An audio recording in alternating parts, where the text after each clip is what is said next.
Acara ini dipersembahkan oleh Assalamualaikum warahmatullahi wabarakatuh. Selamat malam pemirsa. Kembali Ngopi 45 hadir menjumpai Anda, tentunya membahas topik yang hangat untuk diperbincangkan. Pemirsa, sejak pandemi COVID-19 melanda dunia dan pemerintah menghimbau masyarakat untuk memakai masker yang baik dan bahan yang benar. Sebab masker menjadi salah satu cara mencegah penularan COVID-19 yang efektif. Namun tidak sembarangan masker bisa dipakai, harus diperhatikan tingkat kerapatan, pori-pori, dan waktu pemakaian masker. Untuk membahas, mengingatkan, dan mengedukasi masyarakat tentunya, kita akan membahasnya bersama dengan narasumber kita, yaitu Bapak Dr. Alfarobi Mkes, selaku Wakil Direktur Pelayanan Rumah Sakit Umum Daerah Bari, Kota Palembang. Selamat malam Bapak. Selamat malam. Apa kabarnya Dr. Alfarobi? Alhamdulillah baik. Alhamdulillah baik selalu tentunya Bapak, dan kita akan membahas mengenai masker mencegah COVID-19. Untuk mengingatkan kembali tentunya untuk masyarakat Kota Palembang dan juga pemirsa setia Sriwijaya TV, menjelaskan kembali Bapak tentang COVID-19 apa dan bagaimana penularannya untuk virus COVID-19 sendiri. Baiklah, jadi COVID-19 ini sebenarnya suatu penyakit yang disebabkan oleh virus yang kita kenal namanya SARS-CoV-2 yang semula pertama kali ditemukan di Wuhan yang mewabah, yang kemarin diperkirakan karena memakan makanan mentah dari hewan-hewan liar. Yang sekarang ini sejak awal tahun ini sekitar bulan 2 atau bulan 3 sudah dinyatakan masuk ke Indonesia. Dari Palembang sendiri sudah terdapat kasus-kasusnya. Gejala awal dari penyakit ini seperti flu biasa, ada batuk, pilek, demam, dan bisa memperburuk, timbul menjadi sesak napas, bahkan dan kematian. Terutama untuk mereka-mereka yang terkena COVID mempunyai faktor risiko, termasuk ini misalnya kencing manis, hipertensi, atau juga usia sudah tua. Dan juga ini menyebar sangat cepat dan sangat luas karena dia menularkan melalui udara. Makanya dihimbau kepada masyarakat, kalaupun memang harus keluar rumah atau berinteraksi dengan teman-teman atau keluarga, itu harus menggunakan masker dan mengasih jarak lah. Jangan sampai, karena virus ini itu menempel pada saluran napas kita, mulai dari hidung sampai paru-paru. Pada saat kita berbicara, pada saat kita bernapas, maka itu akan menyebar keluar. Tapi dengan adanya masker ini, maka akan tertahan oleh masker kita, sehingga sedikit sekali, kalaupun dia memang menyebar, tapi sedikit sekali. Dan juga ada beberapa kebiasaan-kebiasaan kita juga. Kadang-kadang tangan kita ini memegang sesuatu, tiba-tiba memegang muka, hidung. Nah, ini juga bisa menyebabkan terjadi infeksi karena virus ini bisa bertahan lama. Baik. Pada tempat-tempat yang mungkin kursi atau meja dan segala macam. Maka diharapkan juga untuk masyarakat sebelum menyentuh mukanya itu mencuci tangan pakai sabun dan air mengalir. Baik. Nah, itu salah satu beberapa cara yang kita menghindari terkenanya COVID. Baik. Tentunya Pak, sebelum membahas mengenai masker mencegah COVID-19, kita membahas terlebih dahulu mengenai pelayanan dari Rumah Sakit Umum Daerah Bari Kota Palembang. Untuk Rumah Sakit Bari sendiri Pak, bagaimana dalam memberikan pelayanan untuk para penderita COVID-19? Jadi sejak bulan Maret sebenarnya Rumah Sakit Bari ini sudah merawat pasien yang kita curiga sebagai COVID. Ya. Dan kami di rumah sakit sudah bisa dikatakan melakukan screening untuk para pasien-pasien yang akan berobat di rumah sakit, dan juga pasien-pasien yang kita rawat sudah terpisah dari gedung pelayanan yang lainnya. Jadi memang Rumah Sakit Bari kita setting gedungnya ada 3 lantai yang kita siapkan, itu memang agak jauh dari tempat pelayanan penyakit lainnya. Jadi setiap pasien-pasien itu akan kita lakukan screening. Mulai dari pintu masuk rumah sakit, kita sudah menyiapkan scanner tubuh, ya, sehingga untuk mereka-mereka yang demam itu, terutama pengunjungnya, kita harapkan jangan memasuki rumah sakit. Kemudian kita juga mengimbaukan mereka untuk melakukan, kita juga menyiapkan tempat-tempat untuk cuci tangan. Kemudian kita juga mengimbau untuk menggunakan masker. Nah, untuk pasien-pasien itu sendiri, kita lakukan screening. Apabila memang pasien kita curigai, dalam arti kata, saat kita ukur suhu tubuhnya panas, 38, lebih dari 38 derajat, kemudian ada gejala-gejala batuk, pilek, demam, itu sudah kita arahkan kepada triase COVID kita. Di situ.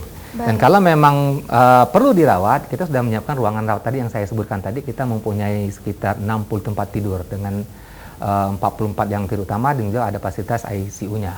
Baik, berarti untuk ruangannya sendiri terpisah tentunya. Sudah terpisah, gedungnya pun bukan ruangannya lagi, gedungnya itu sudah terpisah. Yang terpisah. Dan untuk Rumah Sakit Bari mempunyai berapa ruangan, Pak? Kita sebenarnya ada 2 lantai kita pakai. Kita ada untuk tempat tidurnya ada sekitar 66 tempat tidur, ada hampir 20 kamar lah. Baik. Hampir 20 kamar ya. Berarti tentunya untuk pemirsa aman tentunya, jangan takut. Mungkin banyak masyarakat yang takut mau ke rumah sakit, apalagi mungkin ada kebutuhan untuk berobat, Pak, tapi malah ada ketakutan. Untuk di Rumah Sakit Bari sendiri dilakukan screening terlebih dahulu, Pak ya. Tentunya juga tetap mematuhi protokol kesehatan. Baik, Pak, untuk tes COVID sendiri, Pak, di Rumah Sakit Bari apakah bisa, apalagi untuk penerbangan sekarang kita diwajibkan dan dipersyaratkan untuk dilakukan rapid test ataupun swab test? Kita bisa melaksanakan pemeriksaan rapid test. Kalau untuk swab kita masih bekerja sama dengan BBLK. Baik, oke. Jadi untuk di Rumah Sakit Bari sendiri bisa dilakukan tes rapid testnya. Untuk pengunjung di rumah sakit yang datang ataupun kita enggak, sebenarnya kita lebih kepada pasiennya. Ke pasiennya. Ke pasiennya.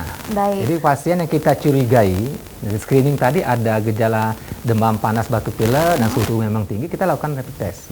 Oh, untuk keluarga dari untuk pasien? Keluarga enggak? Yang satu menjaga tidak juga ya, Pak ya? Enggak. Oke, baik. Untuk selanjutnya, Pak, para petugas di rumah sakit rentan juga tentunya terkena COVID-19. Bagaimana Rumah Sakit Bari mengurangi resiko tersebut, Pak? Jadi setelah kita mengetahui bahwa COVID ini sudah masuk di Palembang, rumah sakit sudah berbenah diri, termasuk kita memberikan zonasi-zonasi di ruang-ruangan di rumah sakit. Baik. Ya, bahwa ada zonasi merah, kuning, hijau, di mana itu untuk mewanti-wanti kepada petugas Lika apabila mereka berada di ruang itu harus menggunakan APD sesuai dengan zonanya. Jadi paling tidak untuk pegawai juga kita akan mengurangi interaksi sebenarnya dari yang bagian benar-benar yang melayani pasien dengan yang bagian administrasi.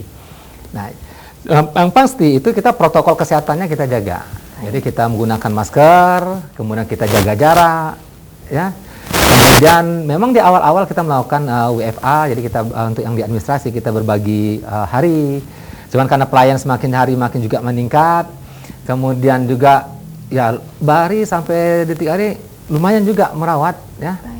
Dan memang kita jaga untuk petugas kita terutama yang berikan pelayan itu dengan menyiapkan APD yang bisa dikatakan kalau istilah kita level 3. Baik. Untuk mereka-mereka yang bersentuhan langsung dengan pasien-pasien. Baik. Tentunya Pak, untuk sosialisasi sendiri ke pasien, ke pengunjung Rumah Sakit Bari dan juga mungkin masyarakat umum dalam mencegah penularan COVID-19 bagaimana Bapak? Jadi kita selain kita melakukan protokol kesehatan, screening ke pasien juga kepada pengunjung, itu ada beberapa jam-jam tertentu sekitar jam 9, kita ada semacam himbauan lah melalui pengeras suara bagaimana kita mencegah penyakit COVID ini, menghimbau kita kepada pengunjung, terutama pasien, terutama petugas kita juga untuk jangan melepas masker. Baik. Artinya kita menggunakan masker dan bila jangan menyentuh wajah sebelum kita cuci tangan. Itu, dan kita menjaga juga menghimbau kepada mereka, terutama pengunjung dan petugas kita juga untuk jaga jarak. Menjaga jarak. Ya, jaga jarak. Itu yang kita hampir tiap hari kita laksanakan melalui pengeras suara. Selain itu juga kita pasang banner-banner, leaflet-leaflet yang menghimbau untuk melaksanakan protokol kesehatan. Baik, tentunya Pak sekarang kita sudah berada di tantangan kebiasaan baru, yaitu 3M, memakai masker, mencuci tangan, dan juga menjaga jarak. Untuk peran 3 hal ini dalam mencegah COVID-19 bagaimana Bapak agar masyarakat lebih sadar lagi untuk protokol kesehatannya? Jadi sebenarnya menurut kami itu sangat efektif. Karena COVID ini, mereka yang terkena COVID kadang-kadang memang tidak menunjukkan gejala sama sekali. Baik. Ini yang susah kita deteksi.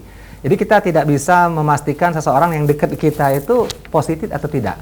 Sedangkan kalau mereka memang terkena COVID tanpa gejala, ini juga akan menularkan. Baik. Jadi kalau kita berbicara dengan mereka tanpa menggunakan tadi masker atau menggunakan face shield, ya otomatis kemungkinan besar kita terkena. Karena COVID ini menyebar melalui udara.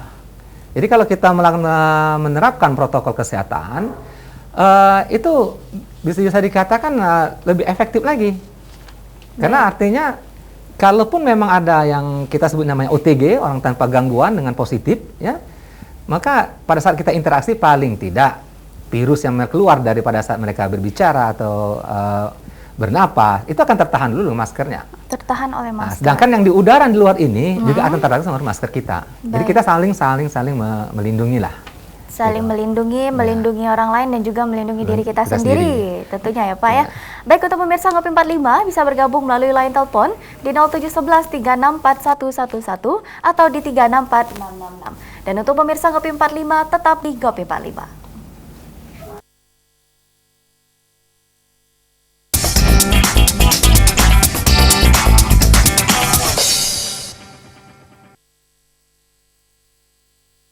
Acara ini dipersembahkan oleh